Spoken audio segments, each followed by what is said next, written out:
So hello everyone, आज से हम ओबीजी स्टार्ट कर रहे हैं। सबसे पहले हम ओबीजी स्टार्ट करने से पहले हम कुछ बेसिक चीज़ें पढ़ेंगे।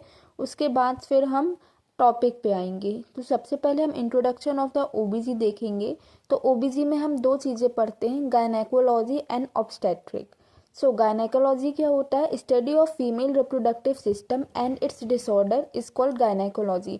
गायनेकोलॉजी के अंदर हम फीमेल रिप्रोडक्टिव सिस्टम की स्टडी करते हैं और उसके डिसऑर्डर के बारे में जानते हैं।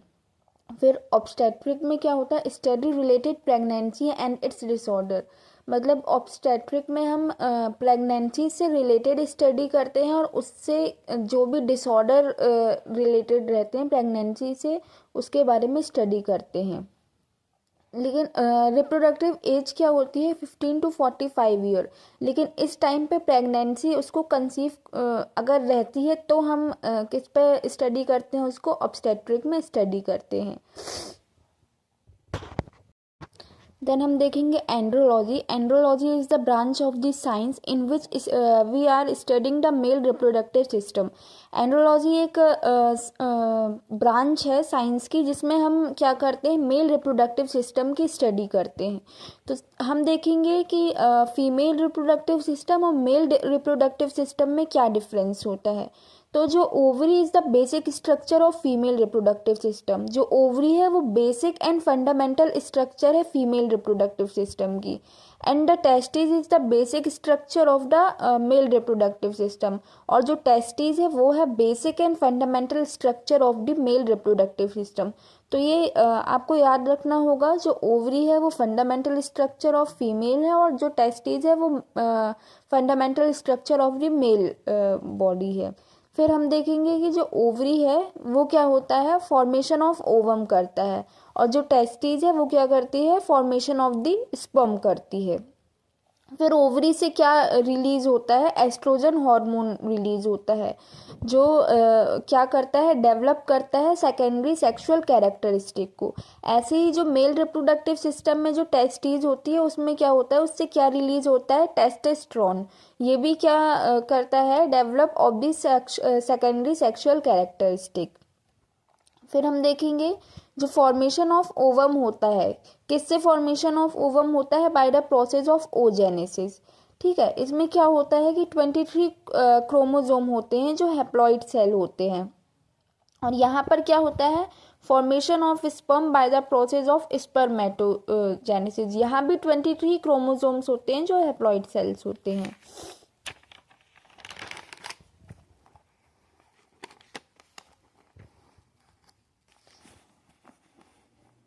जो अगर जो फॉर्मेशन नहीं, स्पर्म और जो ओवरी रहेंगे ये दोनों फ्यूज होते हैं, fusion of ovum and sperm. ठीक है, इस प्रोसेस को हम बोलते हैं फर्टिलाइजेशन। ठीक है, तो जब ओवम और स्पर्म फ्यूज होंगे तो ये क्या बनाएगा? जाइगोट बनाएगा जो फर्टिलाइज्ड एग होता है। ठीक है, zygote is also called as fertilised egg. तो यहाँ पर 23 chromosome plus 23 chromosome is equal to 46 chromosome, जो क्या हो जाते हैं? डिप्लॉइड सेल हो जाते हैं। जो जाइगोट का फॉर्मेशन होता है वो कितने में हो जाता है? 0 to 2 वीक में जाइगोट फॉर्म हो जाता है। जो जाइगोट है वो सिंगल सेलुलर स्ट्रक्चर है। ठीक है, फिर उसके बाद 46 क्रोमोजोम में क्या होता है? 44 ऑटोजोम होते हैं और 2 सेक्सुअल क्रोमोजोम होता है, जो डिपेंड करता है एक्स एक्स है या एक्स वाई है, मतलब फीमेल है या बेबी मेल है। देन जो अब हम देखेंगे ओवम और स्पर्म के बारे में। जो ओवम होता है वो largest cell of the body होता है और जो स्पर्म होता है वो smallest cell of the body होता है। ठीक है, ऐसे ही जो यहाँ पर largest cell of body ovum रहेगा फीमेल में, लेकिन स्मॉलेस्ट सेल ऑफ फीमेल क्या रहेगा? प्लेटलेट रहेगा। और यहाँ पर largest cell of the male क्या रहेगा? न्यूरॉन रहेगा। ठीक है, जो ओवम का साइज रहेगा वो कितना रहेगा? 130 माइक्रोन और स्पर्म का size 50 micron. Life span of the ovum 12 to 24 hours. 12 to 24 hours के बाद अगर ये फर्टिलाइज नहीं होता है तो ये क्या हो जाता है? डेड हो जाता है, डिसअपेयर हो जाता है। then life span of the sperm is 48 to 72 hours, approx 3 days. Okay, then formation time of ovum कितना होता है? 6 to 8 days में क्या हो जाता है? ओवम फॉर्म हो जाता है, और जो स्पर्म होता है विद इन 61 days में फॉर्म होता है. तो ये हम बेसिक चीज़ें कुछ पढ़े. फिर उसके बाद जो ओजेनेसिस और स्पर्मेटोजेनेसिस के बारे में कुछ क्वेश्चन आते हैं. तो जो ओजेनेसिस होता है उसमें क्या होता है? प्राइमरी oocyte होता है. ठीक है, प्राइमरी oocyte होता है जो फॉर्म करता है ऑरिड और first and second polar body को. ठीक है, तो ऑरिड से क्या फॉर्म होता है? सिंगल ओवम फॉर्म होता है. ठीक है, ऐसे ही स्पर्मेटोजेनेसिस में होता है. स्पर्मेटोजेनेसिस में क्या होता है? स्पर्मेटोसाइट होता है जो फॉर्म करता है प्राइमरी और सेकेंडरी स्पर्मेटोजेनेसिस को. तो जो प्राइमरी और सेकेंडरी मिलकर क्या बनाते हैं? 4 स्पर्म बनाते हैं. यही दोनों में डिफरेंस है कि यहाँ पर सिंगल ओवम होता है, यहाँ पर 4 स्पर्म होते हैं, लेकिन ये भी सिंगल एन, मतलब हर एक स्पर्म सिंगल एन के होते हैं. तो आज हमने क्या क्या देखा, एक बार रिवाइज करते हैं.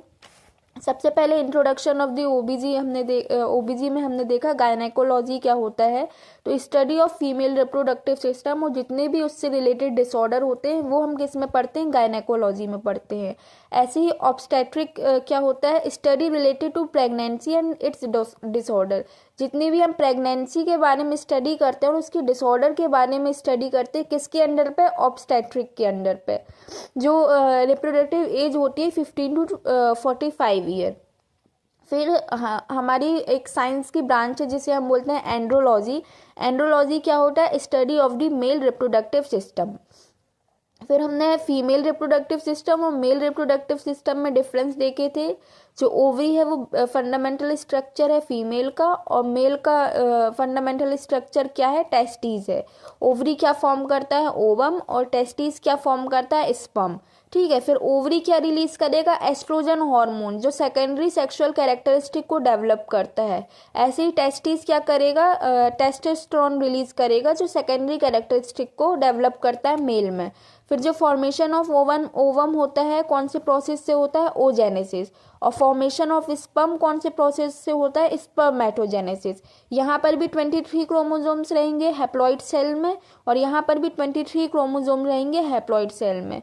जब ओवम और स्पर्म का फ्यूजन होगा तो क्या बनाएगा? जाइगोट बनाएगा. फ्यूजन ऑफ ओवम स्पर्म क्या फॉर्म करेगा? जाइगोट फॉर्म करेगा, जो फर्टिलाइज्ड एग होगा. ठीक है, 0 to 2 वीक में फॉर्मेशन हो जाता है जाइगोट का. फिर यहाँ पर 23 + 23 46 क्रोमोसोम्स हो जाते हैं, जिन्हें हम बोलते हैं डिप्लॉइड सेल बोलते हैं. ठीक है, ये प्रोसेस को हम क्या बोलते हैं? फर्टिलाइजेशन बोलते हैं. फिर जो ये हमने पढ़ा था कि जो लार्जेस्ट सेल रहता है वो ओवम रहता है, और मेल में स्मॉलेस्ट सेल स्पर्म रहता है. उल्टा उल्टा है. ठीक है, फिर यहाँ पे उस smallest cell of the female platelet हो जाएगी, largest cell in the male neuron हो जाएगा. फिर size of the ovum 130 micron रहता है, और size of the sperm 50 micron रहता है. ठीक है, यहाँ पर 44 ऑटोजोम रहते हैं और 2 सेक्स क्रोमोजोम होते हैं. ठीक है, XX या XY रहता है, मेल या फीमेल बेबी अगर जो होता है. फिर formation time of oven 6 to 8 days होता है, और यहाँ पर with in 61 days of sperm formation होता है. फिर यहाँ पर हमने बात की थी ओजेनेसिस और स्पर्मेटोजेनेसिस. प्राइमरी ओजेनेसिस में क्या होता है? प्राइमरी oocyte जो फॉर्म करता है ऑरिड और first and second polar body को. ऑरिड से क्या फॉर्म होता है? ओवम, जो सिंगल एन का रहता है. और स्पर्मेटोजेनेसिस में क्या रहता है? स्पर्मेटोसाइट, जो फॉर्म करता है प्राइमरी और सेकेंडरी स्पर्मेटोसाइट. इसमें क्या होता है कि 4 स्पर्म फॉर्म होते हैं, और सिंगल क्या होते हैं?